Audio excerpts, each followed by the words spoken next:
పంట చేనులో అత్యాచారం చేసి ఇంటికి తీసుకెళ్లి ఉరివేసి చంపినట్లు బంధువుల ఆరోపణ. గంజాయి మత్తులో 4 యువకులు దారుణానికి ఒడిగట్టారని ఆగ్రహం. నిందితులను వెంటనే అరెస్ట్ చేయాలని ఆందోళన. వీళ్ళని ఏం చేయాలి? గంజాయి లేదు, డ్రగ్స్ నిర్మూలిస్తున్నాం, గంజాయి మొత్తమే దొరుకుతలేదు అంటే ఒక్కొక్క నా కొడుకు గంజాయిలు సేవించి అమ్మాయిని ఖరాబ్ చేసి అమ్మాయి పైన అత్యాచారం చేసి ఉరివేసి చంపేస్తూ ఉంటే మన సొసైటీ ఎటుపోతుంది? ఏం కావాలి? మనం ఆడపిల్లలు ఉన్న తల్లిదండ్రులు ఏ విధంగా భరోసా కొద్ది ఉంటారు? సికింద్రాబాద్ స్టేషన్ నుంచి మొదలుకుంటే ప్రతి పల్లెకు కూడా చేరింది కదా మీ గంజాయి తగలబడ. మన వ్యవస్థలు సక్రమంగా ఉంటే గంజాయి పల్లెలకు ఎందుకు వస్తుంది? మన తండ్రులు తాతలు అప్పుడు గంజాయిలు ఎందుకు రాలేదు? ఇప్పుడు ఎందుకు వస్తున్నాయి? మన ఇంత టెక్నాలజీ వచ్చింది, ఇంత గొప్పగా భారతదేశం అభివృద్ధి చెందుతుందంటే గంజాయిలో అభివృద్ధి చెందుతున్నామా? ఇంత దారుణమైన ఘటన వరంగల్ ఏడిది 5ల టూ మచ్ వాడుతుంది. ఘోరం అంటే ఘోరం ఇది.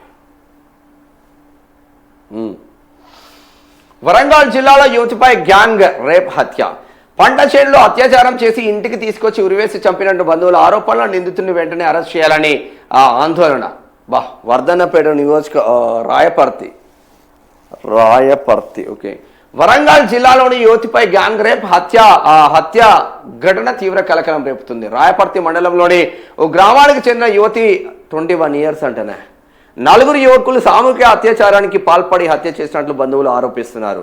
రావూరి సీత్యానాయక్ చెందిన ఓ యువకుడు తన 3 స్నేహితులతో కలిసి యువతిని మొక్కజొన్న తోటలోకి లాక్కెళ్లి రేప్ చేసి అక్కడి నుంచి ఆమెను ఇంటికి తీసుకొచ్చి ఉరివేసి చంపారని పేర్కొంటున్నారు. యువతి నర్సంపేటలో నర్సింగ్ చదువుతుంది. ఆమె తల్లిదండ్రులు ఉపాధి కోసం హైదరాబాద్లో ఉంటున్నారు. ఆమె తన ఇంట్లో ఒంటరిగా ఉన్న సమయంలో యువకులు ఆమెను బయటికి తీసుకొచ్చి ఘాతుకానికి పాల్పడినట్లు ఆ సమాచారం. బుధవారం ఉదయం యువతి ఇంట్లో ఫ్యాన్కు వేలాడుతూ తీవ్ర రక్తస్రావంతో ఉండగా గమనించిన బంధువులు ఆమెను కిందికి దింపి చూడగా అప్పటికే మృతి చెందినట్లు తెలిసింది. స్థానికుల సమాచారంతో స్పాట్కు చేరుకున్న రాయపర్తి పోలీసులు కేసు నమోదు చేసి యువతి డెడ్ బాడీని వర్ధన్నపేట ఆసుపత్రిలోని మార్చురికి తరలించారు. విషయం తెలుసుకున్న ఆమె కుటుంబ సభ్యులు గ్రామస్తులు ఆసుపత్రికి చేరుకొని ఆమెకు న్యాయం చేయాలంటూ రోడ్డుపై ఆందోళనకు దిగారు. రావూరికి చెందిన గంజాయి బ్యాచ్ ఈ దారుణానికి పాల్పడిందని వారు తెలిపారు. విషయం తెలిసినప్పటికీ రాయపర్తి పోలీసులు పట్టించుకోవడం లేదని మండిపడ్డారు. ఇంకా సిగ్గుపడండి పోలీసులు మీరు. నిందితులు ఎవరో చెబుతున్నా వారిని అదుపులోకి తీసుకోకుండా తాత్సారం చేస్తున్నారని ఆరోపించారు. నిందితులను త్వరలో అదుపులోకి తీసుకొని న్యాయం చేస్తామని పోలీసులు హామీ ఇవ్వడంతో కుటుంబ సభ్యులు ఆందోళన విరమించారు. అనంతరం మృతదేహానికి పోస్టుమార్టం నిర్వహించి కుటుంబ సభ్యులకు బాడీని అప్పగించారు. ఏకే తాండా పరిసరాల్లో గంజాయి బ్యాచ్. రాయపర్తి మండలంలోని ఏకే తాండా డంపింగ్ యార్డ్ ఏరియాలో కొందరు యువకులు నిత్యం గంజాయి తీసుకుంటూ హల్చల్ చేస్తున్నట్లు సమాచారం.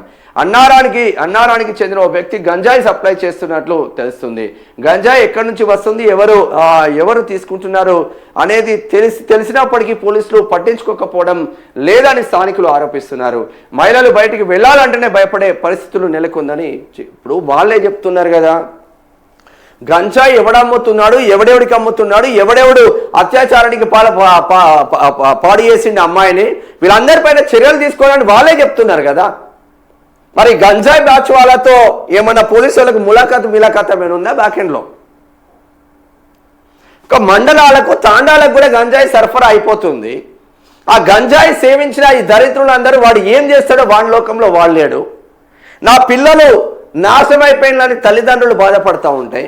ఆ పిల్లలను సన్మార్గంలో పెట్టాల్సిన పోలీసు వ్యవస్థ ప్రభుత్వం నిమ్మకు నీరెత్తినట్టుగా ఉంటే ఇటువంటి ఆడపిల్లలు ఎంతమంది ప్రాణాలు పోవాలరా నాయన. ఇక మా ముఖ్యమంత్రి చెప్తాడు, డీజీపీ సార్ చెప్తాడు, మొత్తం పగడ్బందీగా ఉంది రాష్ట్రం మొత్తం. రేవంత్ అన్న కనుసన్నల్లో ఉంది రాష్ట్రం మొత్తం. ఎక్కడ శివ చిటుక్కుమన్న పోలీసు వాళ్ళు ఆడతారంటే ఈ గంజాయి దగ్గర పోలీసు వాళ్ళు ఆడతలేరా? మరి వీళ్ళకి ఏమైనా బ్యాకెండ్లో ములాఖాత్ అయి ఏమైనా పైసలు మూటలు ఏమైనా ముట్ట చెప్తున్నారా? ఆ తల్లిదండ్రుల ప్లేస్లో మీరుండి ఒక్కసారి ఆలోచించండి.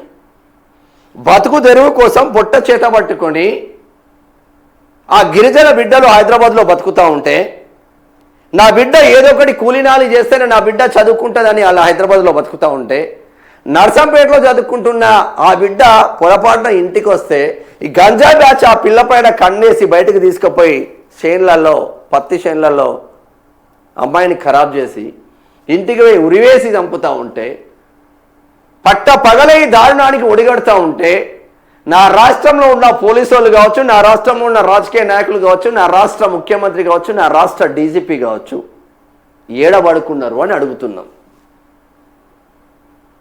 ఆ తల్లిదండ్రుల ప్లేస్లో నీ బిడ్డ ఉంటే నీకు తెలిసేదిరా నాయన. ఒక డీజీపీ కూతురు, ఒక పోలీస్ ఆఫీసర్ కూతురు, ఒక ఐఏఎస్ కూతురు ఉంటే అప్పుడు గంజాయి బ్యాచ్ పైన ఉక్కు పాదం అనొచ్చేది వార్త. చనిపోయింది గిరిజన బిడ్డ కదా, మనకు సోయి ఉండదే.